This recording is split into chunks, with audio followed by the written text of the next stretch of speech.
Benvidos a unha nova entrevista de Atlántico TV. Os acompañanos Pedro Arias Sánchez, recente medalla Isidro Parda Pondal da Real Academia Galega de Ciencias e catedrático de Enxeñería Cartográfica, Xeodésica e Fotogrametría da UBI. Correcto. Enhorabuena por ese premio. Muchas gracias. Como te tomaste ese reconhecemento por parte da Academia? Bueno, a ver, todo tipo de recoñecementos sempre son benvidos e sempre son agradables, non? Entón, bueno, decir o contrario non sería decir a verdad, non? Pero bueno, isto responde a toda unha vida de profesión, toda unha vida profesional, xa sobre 28 anos aproximadamente. Entón, bueno, o único que supón isto é un certo recoñecemento, un certo espaldarazo a todos estes anos de traballo, non? Pero digamos que isto non é ningún fito en sí mismo, non é algo que se busque, sino que, bueno, que ven producto pois do día a día, de moitos anos. Entón, bueno, pois, en fin, foi o que digo, un recoñecemento que é agradable, se agradece, pero, bueno, tampouco é nada que nos cambie o día a día, vamos. Unha das especialidades da tua carreira investigadora e que destacaron nese nomeamento é a súa inteligencia. En que consiste, así, en pouquiñas palabras entendibles? Sí, bueno, a ver, o concepto de xeointeligencia engloba dous aspectos, non?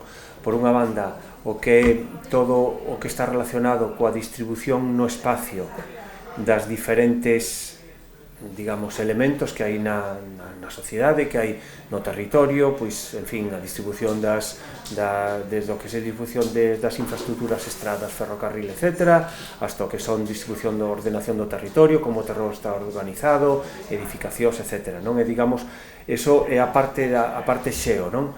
Entender como está organizado o territorio e todos os elementos que existen nel, non? E a parte de inteligencia, bueno, pois está relacionado con un concepto que é relativamente novedoso, da inteligencia artificial.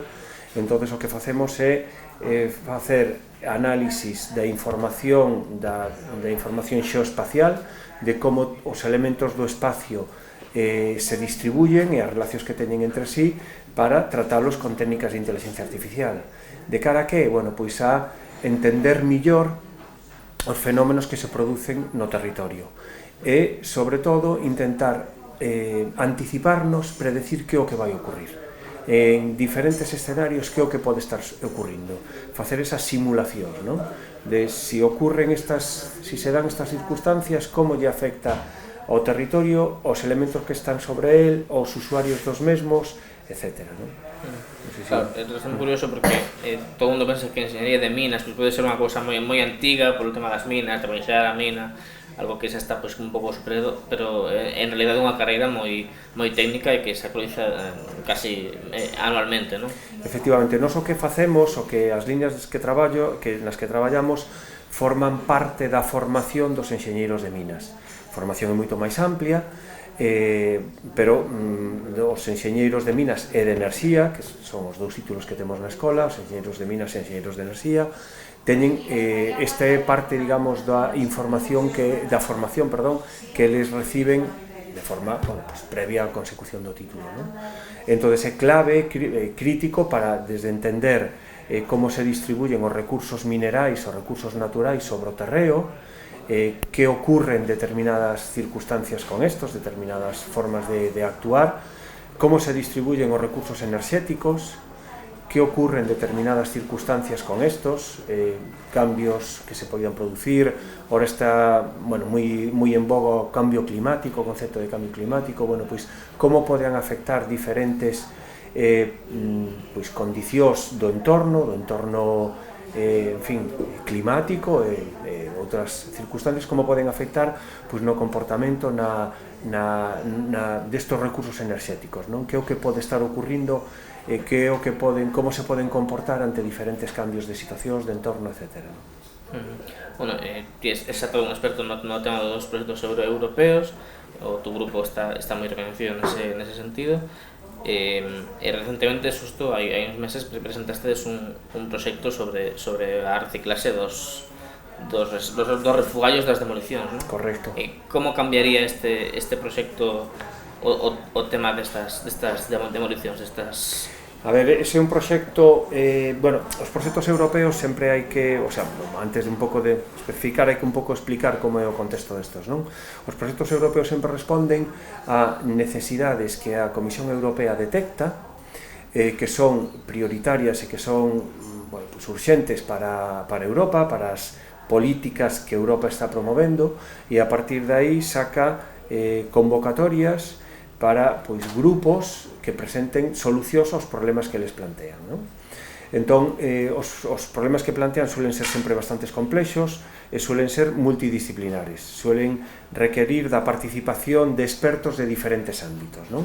Como en este caso que me acabas de comentar, non?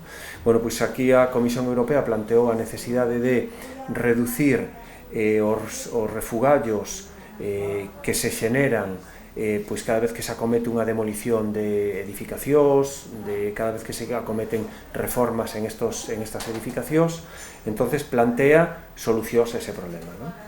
Ben, nos, bueno, como decía, é un proxecto multidisciplinar, nos abordamos unha parte que está relacionada co que comentaba anteriormente, como é a relación espacial de todos esos elementos que compoñen un edificio, por exemplo, non? Como se comportan, que, digamos, cal é o orixen, o destino, o millor uso, etc. Entón, bueno, pois neste proxecto europeo, o que plantexamos é a búsqueda de solucións basadas en como se incrementan, digamos, ou como se reduce a destrucción dos materiais para que poidan ser reutilizados, para que se incrementen as tasas de reutilización dos mesmos, non? Entón, bueno, se están abordando diferentes... Bueno, o proxecto ten pouco tempo de vida, leva sobre 6 meses aproximadamente, sobre 3 anos e medio. Entón, se están abordando o estudio de diferentes técnicas, diferentes tecnoloxías, que o que permiten é determinar o comportamento dos materiais, digamos, que lles ocurre aos materiais cando se someten a determinados procesos de demolición, non? Entón, bueno, de momento resultados non hai moitos, estamos todavía empezando o proxecto, pero bueno, en fin, esta é a liña do que se busca, do que estamos planteando. As liñas de investigación nas que te moves normalmente pois están moi ligadas ás empresas, como están as de case todas as enxeñerías do campus. Como de fluida esta transferencia do coñecemento? Bueno, a ver, iso é unha cuestión moi interesante, non? Unha moi boa pregunta. A ver, a relación da universidade, da academia co sector empresarial, público e privado é sempre complexo, non? Hai diferentes factores que afectan a esta complexidade, non? Non é só dunha banda, non? Tanto dende a universidade, dende a academia, pois hai unha certa, en moitos casos, reticencia hacia abrirse ao mundo exterior, hacia, bueno, pois salir do que son os laboratorios, etc. E logo dende a empresa tamén hai unha certa, en moitos casos, unha certa reticencia, unha certa desconfianza hacia o que se fai dende a universidade, non? Entón, este é un problema, como decía, complexo, que ten moitos vértices, moitas aristas, que pouco a pouco vai millorando. A verdade é que sí, eu ao longo de toda a miña vida profesional, pois, claramente detecto un cambio de comportamento, pero, sin embargo, ten todavía moito marxen de millora, ten moito recorrido, non? A sociedade é moi complexa, ten moito tipo de empresas, ten moito tipo de actores, entonces conseguir chegar a todos, sensibilizar, etc., pois é algo, pois, en fin, que o tempo, pois, se necesita tempo, vamos, non? Esa para rematar, hai algo máis de 10 anos, 11 anos, eras o director da Escola de Minas. Cambiou moito a escola dentro entón? Sí, a verdade é que sí, cambiou moitísimo, non? En primeiro lugar, polos planos de estudo, non?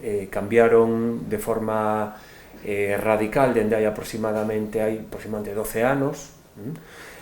Houve un cambio absoluto no que os planos de estudo, o concepto de formación, como esta se concebía, como se plantexa. Entón, eso foi o primeiro cambio dende o que é a propia Universidade de Planos de Estudio, non? E despois, dende o que é a perspectiva dos estudiantes, dos alumnos, bueno, tamén cambiou os perfiles dos estudiantes, evolucionan moi rápido como esta sociedade, como a sociedade, entonces sí que houve un cambio pois moi importante en canto ao que é bueno, pois a formación que reciben, como estos a receptividade destos ante os novos métodos formativos e contidos formativos. A verdade é que está evolucionando moi rápido, evolucionou moi rápido nestes anos, e a verdade é que sí. Bueno, pois nada máis, moitísimas grazas por verte aquí, non de novo por esa medalla, e que siga ese éxito tan grande como investigador. Pois moitas gracias, moi amables por convidarme, por estar aquí e compartir estes minutos con vos. Moi amable. Pois vémonos na seguinte entrevista de Onde Botou.